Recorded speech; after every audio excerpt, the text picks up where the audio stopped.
Bottom left of the map, we have the Zerg player. He is ahead one map. He needs to win another one to advance in the loser's bracket of the WCS Korea. Is the Slayers player able to pull it off, or will the Terran force map number 3? To the bottom left starts Slayers, Mia. Oh, Mia, oh Maya, man. Look at him, his golem stance. top right, we have his opponent. For Startail, starting in the blue, the Terran player who lost on Ohana, which means family, by the way. His ID is Startail, Hack. Doesn't really look like a Lord of the Rings character at all. Not even a little bit. no. Not even Maybe Smog? maybe if he grows a beard. Maybe. I think he would be a dwarf, actually. If Yeah. you were. You feeling me on that? Yeah. Beard and long hair, and we could maybe make Gimli out of him, Yeah, but I don't think so. We had to color the hair as well, and then we have to get it like filthy and everything. Well, he's no Baggins. No. He's no Legolas. No. But actually, especially for a pro gamer, Hack is a little bit buff. I mean, yeah, I would say so. The Startail players in general, they go to the gym like nearly every day. Every day or every second day, and Hack is one of them. They always go, mostly doing cardio and things, but just trying to stay fit a little bit. But if I would have to name one player from the Startail team who looks a little bit buff, it's definitely Hack. Yeah. Yeah, I would say so. You know, Squidler is more a little bit like this elitist type going on for him, especially with... He looks always like really sharp, and he doesn't talk all that much, so it's a bit of this silent, elitist, ninja guy. I expect that in StarCraft 3 in about 15 years, he's going to be walking around with a clipboard telling people what to do. You know what I mean? Like, because I told you not to do the carrier one base all in. I can't see that because the guy doesn't talk if you don't ask him a question. That's a good point. We have to find another job for him. Maybe so, yeah. Well, we have the expansion, of course, for Mia. The openings in this game are what you would expect. We have basically the same opening for Mia, which is not a surprise at all because it's like the standard opening that you see in 99 out of 100 games in the Zerg versus Terran. Yeah. And for a Terran player, we have once more the transition into the double gas after the one barracks into expansion. So exactly the same build that Hack chose on map number 1. And speaking of expansions, the beta is not coming soon. It's coming very soon. That is awesome. I could not be more excited. You know, sometimes I spend my nights refreshing my account page, trying to see if it has appeared for me yet. And the answer so far is no. But is there something like beta addiction? Because if there is, I think you have it. No? Yes, I think so.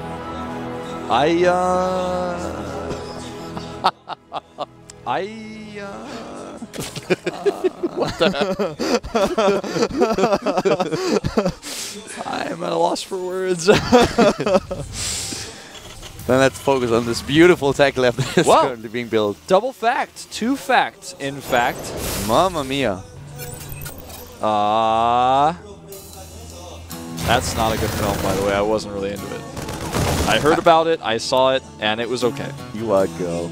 I never watched it. I saw this, the song and of course everything, but still the movie. Wasn't that with George Clooney? Yes. Yeah, I saw the I think trailers. that was George Clooney. Actually, it wasn't my thing, you know.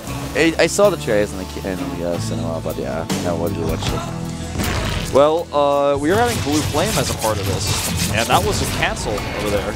But the spine crawler is still going up. That's gonna be quite useful. Did he spot it? I don't think so. Why would he go for... Wait a second. Roach Warrior now coming up at 35. Okay, is he going for Roach Baneling here? Or did he just see something? I think he's just going Roach Baneling. He has no vision of any factories. Oh wow, if he really goes for a Roach Baneling push with this, that would be the best opening that he could hope for. By far. He's got to be careful with his Banelings against this though. But you're right, the Roaches are going to really help him out quite a bit. And there's a 3rd Command Center going down, so this is actually going to be a composition game from Hack, not an all-in. I'm just a little bit weirded out because we have 4 Queens and a Spine Crawler. Usually not really what you see when you go for Roach Baneling, but here are the Roaches and he's not going for the Baneling. Yeah, just Roach purely. Exactly. He wants to start with the Roach attack here and still have something to defend, but still, The Baneling Nest is now coming. And, you know, this leaves Hack wondering a little bit what's in Mia's pocket. He's going for Roach Baneling nonetheless. Yeah. Not only relying on the Roaches. I'm still a little bit weird out that we have this many defensive structures, but it's actually perfect if for what Hack does. This is like the best opening that Mia could hope for. Roach Baneling attack on 36 Harvesters, the Roaches on the map right now, and they are walking right into the Hellions. And here they go, but unfortunately they pass each other, and this means that the defense is going to have to be really well executed, and look at this. But he has the Queens, he can just get the Queens He needs to lined get him up. into position, but he's not doing it yet. Block the ramp, Mia, block it. Stella is probably just gone crazy on screen. Probably so. But unfortunately for him, he's not committing. But the problem is now, Mia did not actually commit to the attack, so this gives Hack time to build those bunkers and get the siege mode. This is too late. This is a funny game because now Hack is making 2 bunkers, but Mia's just not going to attack at all. He's just going to take a 3rd, I think. He's moving back again. He doesn't want to commit. He knows that it's too late. He knows that Hack by now had the time to prepare for this. That turned out a little bit silly. That was really weird. The Roaches and the Hellions just pass each other, and Mia could have attacked. That's the weird thing about it. He could have attacked. He would have been safe with the Queens that he had and the Spine Crawler. Just throw down 2 Evolution Chambers, close the gap with Queens. The Spine Crawler is in position. Then you can defend. The Hellions cannot get into the main base. At the same time, you attack. Spire. That's pretty cool. Because this is going to be pretty effective against someone who's so low on the Marine count. Right now, only 5 Marines on the map with none in production. He's going to the mech, actually, with this, which is quite common with Blue Flame. I mean, at this position, you expect more. So you have the Roach one ready. You can go for a massive Roach amount of Roaches and just attack. But if the Spire composition that he uses, he wants to hit him with Mutalisk, and he wants to hit him hard because he knows that the doors will probably a little bit late, that his opponent doesn't have too much anti-air. So in the beginning, he can do a lot of damage. He spots with his Overseer now if there is any kind of door preparation already going on, but there's no armory. Now the 2 engineering bases are being built, so he knows there are no missile turrets either. And Mutalisk can hit really hard. He will not commit too much to the Mutalisk, maybe like 10 at the most. Yeah, I think and so. Then later on he can transition out of them. And most importantly, you saw the 5 barracks are being added, and the W bays indicate he's not actually going to go for mech. It looked like, in all regards, that was actually going to be what his composition was, but now it's been changed, and he showed it right away, the Overseer. Now he's going to need another Overseer, though, with this Banshee here. And this Queen is dying. Oh, second Queen comes. No transfuse energy, though. Nice. Oh, the Banshee really gets away with 5 hit points. That's actually pretty cool. 1 lucky Banshee. Yeah. And there they are, 9 Mutalisks. It's all that he could afford at the point in time. And with this, he can pressure Hack. He can do some damage. He can maybe get into the main base, do a bit of damage, take down a few SCVs. And right now, we don't have a lot of anti-air, to be honest with you. We don't have any anti-air at all, except for those 2 Vikings and 8 Marines. And if he is committing, he can actually kill all of them. He can definitely snipe a few tanks here. See how much he commits. The mutas are already flying across the map. The Viking is going to be very useful in zoning the mutas a little bit if he sends it home. But he has no reason to believe mutas are on the way, except now he will because the Viking is spotted. Yep, the Viking is dead, and of course now the missile turrets 4 extra turrets have been started a little bit earlier already, but yes, there they are. He knows that they are on. Is he able to find 1 or 2 of these tanks that we saw at the 3rd base? A little bit too late. A nice positioning with the Viking right now. As you already said, the Viking itself, I mean, Vikings itself are amongst the worst decisions that you can make against Mutalisk. But for zoning, they are great because they have a huge range. So if you have some kind of anti-air like Marines or missile turret, something stationary or very slow, then you can still use the Vikings in order to use the huge range to make sure that the Mutalisk can't commit and can't just dodge them. Yeah, just kind of poke around with those. Mia looks like he's gearing up to do some sort of attack over here. Look at this creep spread. That is actually, creepy. that's beautiful. It's really creepy, but beautiful. Yeah. Well, he really wants to break through here. I don't know how much I like this attack. He's getting Hive right now. He doesn't actually need to commit, and it's like he's setting up a run-by. Hack taking a huge supply lead, though, and is moving out on the other side. This is what this run-by is designed for. There are 2 tanks in positions. These banelings are not going to connect, especially not with speed. It's about to finish. Yeah, he moves in, he baits the fire of the siege tank, snipes one of them, yeah, but finds himself facing a few missile turrets and more than he wants to. This is definitely more than he bargained for, and therefore he's out of there immediately. Yeah. Pulls out of the deal, and he needs the Hive Tech to finish so he can continue on to the next phase of this. But Hack is not going to give him a lot of time. He's being very aggressive with this small group of units, and I think he's now deciding to actually commit to the move out. With all the turrets and bunkers he's got back at home, he may just leave 1 or 2 siege tanks at the third and go for the attack now.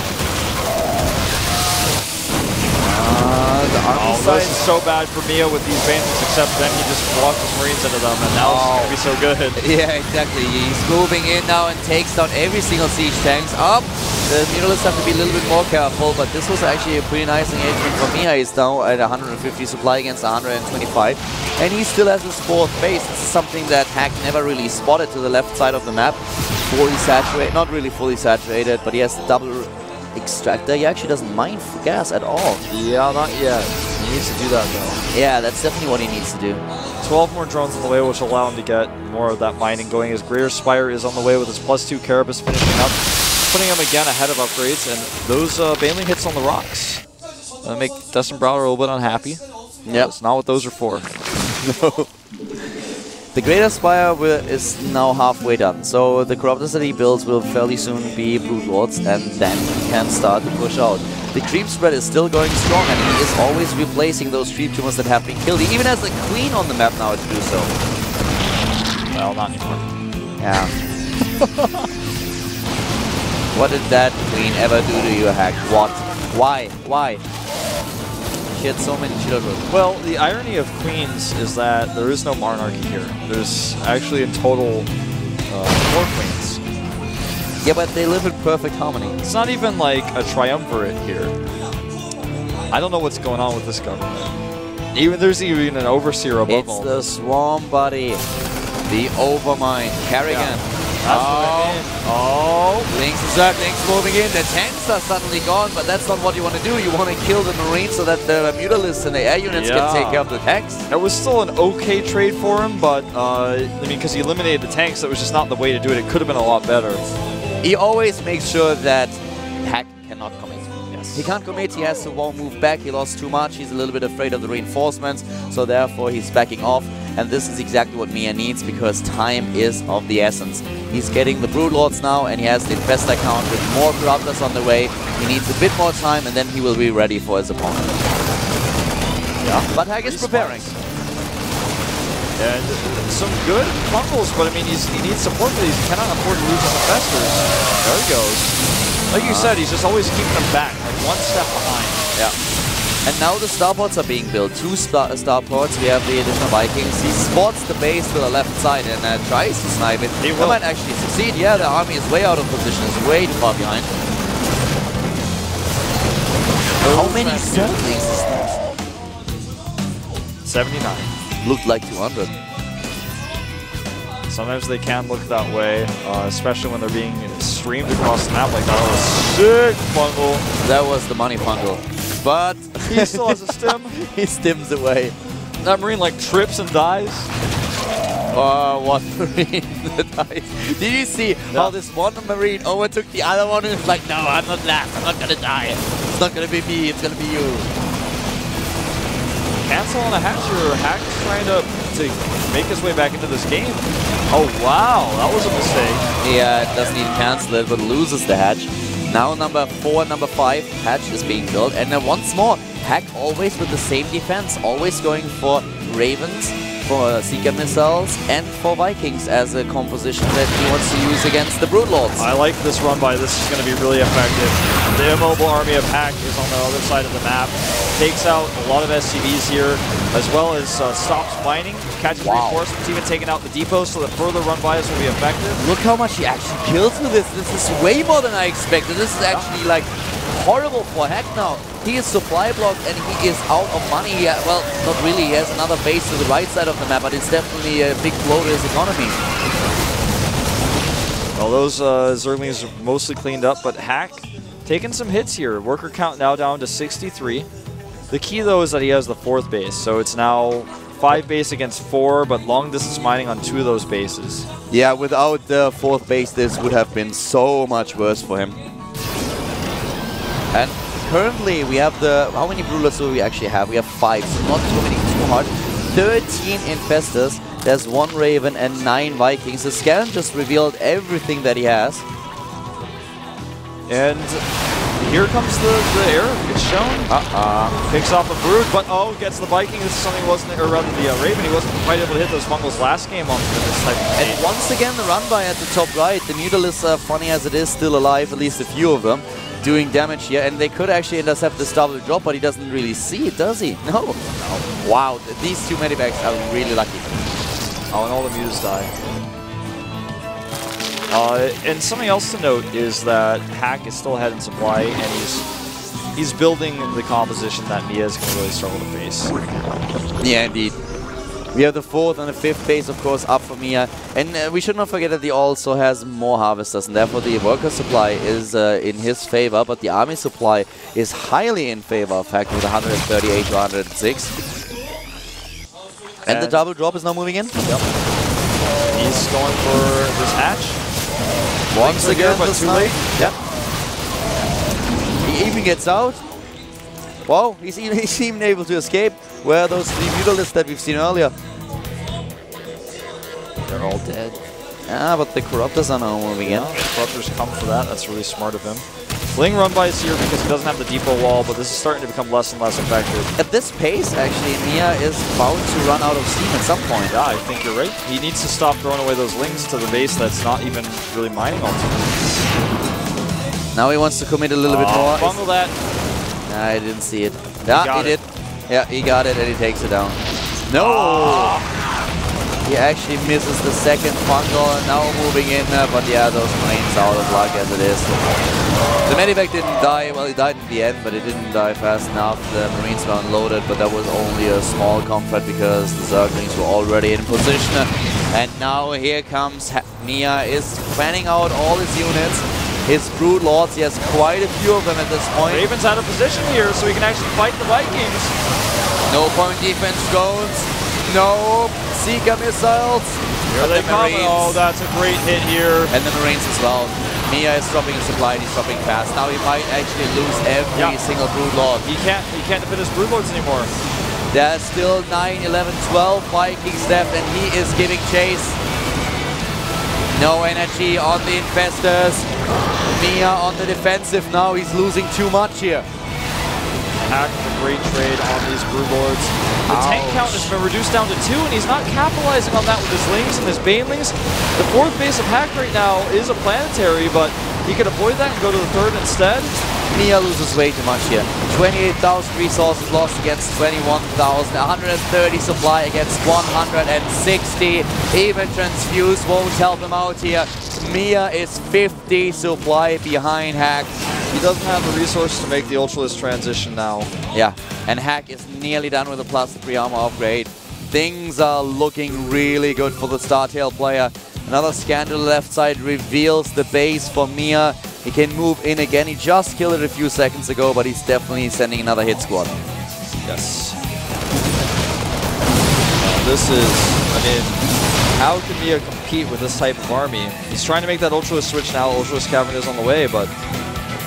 Okay, that really surprises me a lot. He does not have the resources to do it. No, the Marauder production has already begun. Oh, this is really helpful. Yeah, that helps a lot. Top left, another sneaky base for Mia. Tries to be a bit cheeky here. This is actually something that could work if Hack doesn't really force the next engagement, but he does. He moves in. The Queens are, of course, an easy victim here.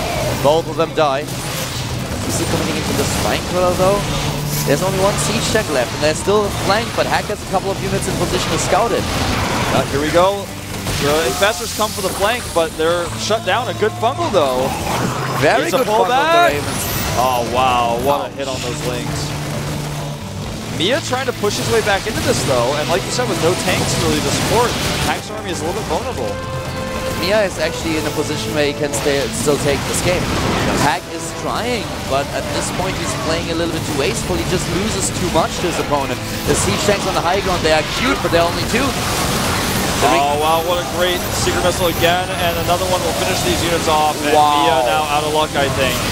Okay, that was bad. Losing everything, not bad by Mia necessarily, but it was really good for Hack, and of course a bad spot for Mia to be in with those infestors, because the Seeker missiles sure did their job taking down nearly every single infestor.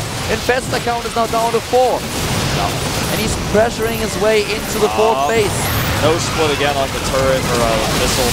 And hits banelings on those Marauders. Hack is just going to continue to push his way through here. They're just like 2 fighters standing in the ring and exchanging punches. And so far it looks like Hack is going to win. He's just got too much. The Vikings now on the ground, adding the extra DPS he needs. This base is going to die. Yes, sure, there's still the sneaky ninja base to the top left, but Hack has another one at the bottom right now. And the Ultralis just in time to die. Resources lost, of course, now highly in favor of Hack. Mia lost 40,000 resources against 30,000. Bad spot for Mia to be in. He lost too much, and if those additional bases have been taken down, it's over. Yeah. I mean, the production of Hack is just insane compared to Mia. 2 tanks, 2 Marauders, 2 medevacs, 10 Marines versus 1 Infestor, 28 Lings. He's got 6 active tumors. That's pretty impressive, but when you don't have money, it's not too hard to make sure that you're making something happen with your APM. That's definitely a very good point. Mia, the entire game, always replacing tumors. We mentioned it in the past, just a few minutes ago, but this is something that really shines. But in the end, it's not enough. GG. Hack is tying the series, is forcing game number 3.